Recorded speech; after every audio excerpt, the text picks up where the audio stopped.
କଣ୍ଟା ଫୁଲରେ ଗଠିତ ଏହି ବିଜୟ ପଥଟି ବାସ୍ତବରେ ବହୁତ ସୁନ୍ଦର ହୋଇଥାଏ।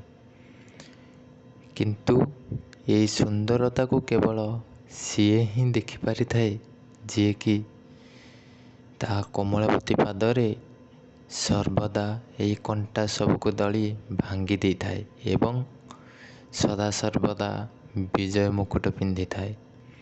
କେବଳ ସେଥିପାଇଁ ଆମେ ରେ ବିଜୟୀ ବୀର, ଆମେ ରେ ବିଜୟୀ ବୀର, ଆମେ କେବେ ହାରି ନାହୁଁ, ମଥା ନତ କରି ନାହୁଁ, ସଦା ଉନ୍ନତ ଆମ ଶିର, ଆମେ ରେ ବିଜୟୀ ବୀର।